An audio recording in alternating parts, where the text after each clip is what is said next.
सावन के गुरुवार के दिन शहद से एक ऐसा उपाय आपको करना है जो आपके सारे दुर्भाग्य दूर कर देगा। ब्यूर घड़ी आपकी बनने लग जाएगी। यह मौका गंवाना मत, क्योंकि कल सावन का गुरुवार है तो 7वें गुरुवार के दौरान इन सप्तमी तिथि का दुर्लभ योग भी है और ऐसा मौका बार बार नहीं मिलता। तो विशेष एक शहद वाला जो उपाय है वह हर व्यक्ति को करना चाहिए ताकि उसके जीवन की रूठी किस्मत जो है वह चमकने लग जाए। चलिए उपाय जानने से पहले अगर कमेंट में आपने हर हर महादेव नहीं लिखा है तो हर हर महादेव लिख करके इस वीडियो को 5 जगह शेयर करें, क्योंकि गुरु बृहस्पति भाग्य चमकाते हैं और गुरु बृहस्पति को पीला रंग अत्यंत प्रिय है।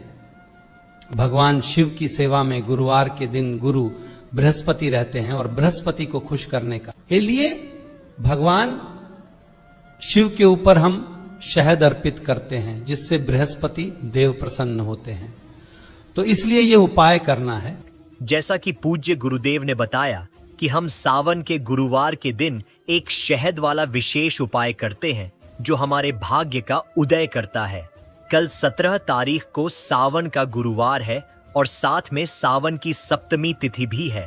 सप्तमी तिथि और गुरुवार का दिन बहुत ही दुर्लभ सहयोग का निर्माण करता है और साथ में सर्वार्थ सिद्ध योग भी है। अगर जीवन में अब भाग्य ज्यादा है, जीवन में दुर्गति बहुत ज्यादा हो रही है, तो आप यह उपाय कर सकते हैं। आज की इस पूरी वीडियो में हम 3 महा उपाय के बारे में बात करेंगे।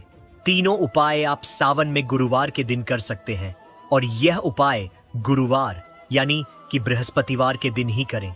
शहद का रंग होता है पीला, तो ये जो पीला रंग है ये गुरु बृहस्पति को बहुत प्रसन्न करता है और इसी पीले रंग से हमको महा उपाय करना है। ये बहुत सरल और सुंदर से उपाय हैं। इन उपायों को जो भी करता है निश्चित तौर पर उसका भाग्य चमक जाता है। सावन का महीना भगवान शिव को समर्पित है।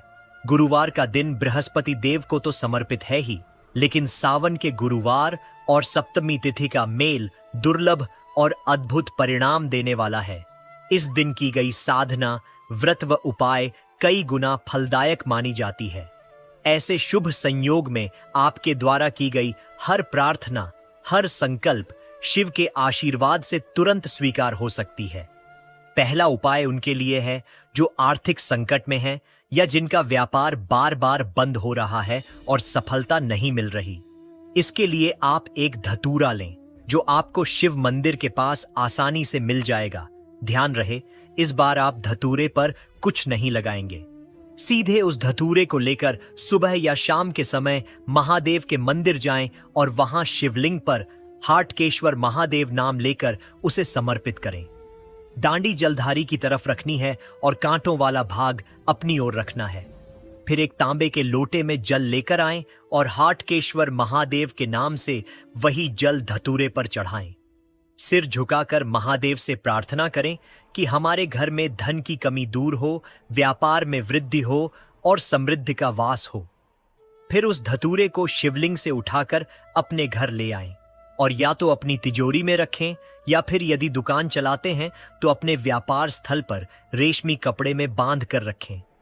यह उपाय माता लक्ष्मी को आकर्षित करता है और घाटे वाले कार्यों में भी धीरे धीरे लाभ दिखने लगता है। दूसरा उपाय भी अत्यंत प्रिय और सरल है और यह भी बीमारी से जुड़ा है, परंतु थोड़ा अलग तरीके से। यदि कोई व्यक्ति लंबे समय से बीमार है और दवाएं असर नहीं कर रही, तो आपको 2 नीम की पत्तियां लेनी है और एक ताजा बेलपत्र लेना है। घर में एक तांबे का लोटा लें, उसमें शुद्ध जल भरें और नीम की पत्ती उसमें डाल दें। बेलपत्र इस समय नहीं डालना है। अब यह कलश उस बीमार व्यक्ति के कमरे में रात भर के लिए सुरक्षित रूप से ढक कर रख देना है। विशेष रूप से इस गुरुवार की रात को जो सप्तमी तिथि के साथ पड़ रही है।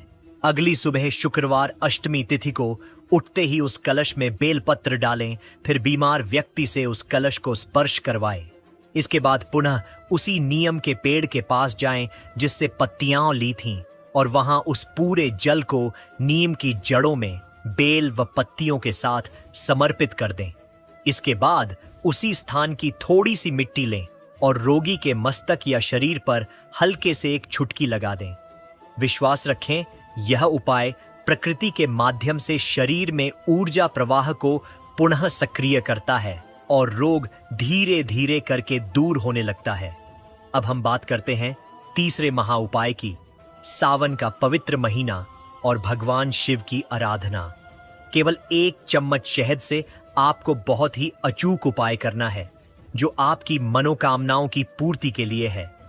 पूज्य गुरुदेव की हरि कथा सुन करके समझाने का पूरा प्रयास करूंगा और बिल्कुल ध्यान से इस उपाय को समझना, क्योंकि यह उपाय आपकी हर मनोकामनाओं को पूरी कर देगा। देखिए, जो उपाय आपको सावन के महीने में करना है, गुरुवार के दिन कर सकते हैं, रविवार के दिन कर सकते हैं और मंगलवार के दिन कर सकते हैं। यह 3 दिन आप सावन में कभी भी यह उपाय कर सकते हैं। देखिए, करना क्या है, एक तांबे के पात्र के अंदर आपको जल भरना है और आपको थोड़ा सा 1 चम्मच शहद लेकर के शिव मंदिर में जाना है। जाना कि आपको शिव मंदिर में ही जाना है। यह उपाय आप घर पर नहीं कर सकते हैं, ठीक है? आप शिव मंदिर में जाएंगे शहद लेकर के और तांबे के पात्र के अंदर जल। ठीक है, आपको क्या करना है, एक साथ में बेलपत्र भी लेना है। कटा फटा बेलपत्र नहीं लेना है, ध्यान रखिए। अगर बेलपत्र नहीं है तो भगवान शिव के ऊपर चढ़े हुए बेलपत्र का उपयोग में ले सकते हैं। विशेषकर एक बात का ध्यान रखना, भगवान शिव के शिवलिंग पर अर्पित करे हुए बिल्व पत्र आपको नहीं उठाना है। पार्वती माता के हंसते कमल पर जो बेलपत्र हैं वह आप उठा लें, थोड़ा सा जल डालें और उसे शुद्ध करें और उसके बाद उपयोग में। अब आप इस उपाय को बिल्कुल ध्यान से सुनना। देखें, बेलपत्री में 3 पत्ती होती है, ठीक है? अब आपको क्या करना है, आप शहद में चाहत आपकी तर्जनी उंगली यानी कि सीधे हाथ का जो अंगूठा है उसके पास वाली जो उंगली है उसमें आप शहद लेंगे। सबसे ऊपर वाली पट्टी पर आप बिंदी लगाएंगे और बोलेंगे ओम, और फिर आप नीचे वाली पट्टी पर नमः और इधर वाली पट्टी पर शिवाय। इस प्रकार से आपको 3 बिंदी लगानी है ओम नमः शिवाय के। इसी प्रकार से आपको 108 बार जाप करना है, वह 108 बार बिंदी लगानी है। उसके बाद आपकी जो भी मनोकामना है वह आपको बोलनी है भगवान शिव को।